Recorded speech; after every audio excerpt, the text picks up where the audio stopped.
महाराष्ट्रातील इयत्ता 11वी केंद्रीय ऑनलाईन प्रवेश प्रक्रिया 2026-27 संदर्भात माध्यमिक व उच्च माध्यमिक शिक्षण संचालनालयानं कॅप राऊंड 1 चे संपूर्ण वेळापत्रक जाहीर केले आहे।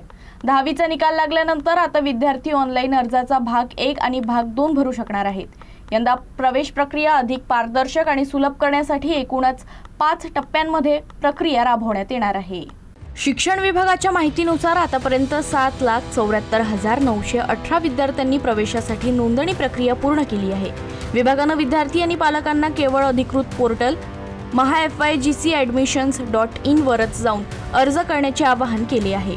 प्रवेश प्रक्रियेची सुरुवात 0 फेरी अर्थात 0 राऊंड पासून सुरू झाली आहे।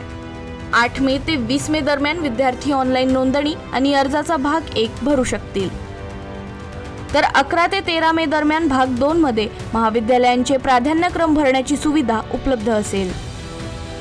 विद्यार्थ्यांना किमान 1 आणि कमाल 10 महाविद्यालयांचे पर्याय निवडता येणार।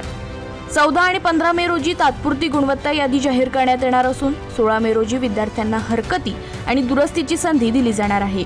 20 मे रोजी पहिल्या फेरीतील रिक्त जागांची माहिती प्रसिद्ध केली जाईल।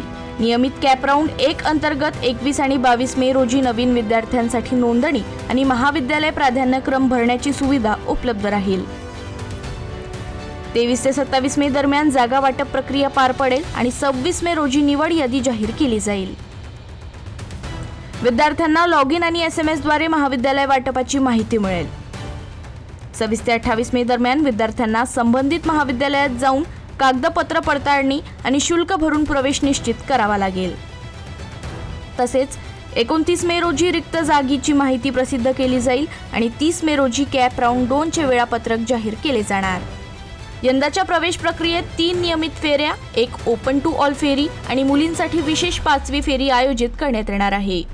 विभागानं विद्यार्थ्यांना वेळेत प्रक्रिया पूर्ण करण्याचे आणि कोणत्याही संभ्रमापासून दूर राहण्यासाठी केवळ अधिकृत माहितीलाच प्राधान्य देण्याचे आवाहन केले आहे।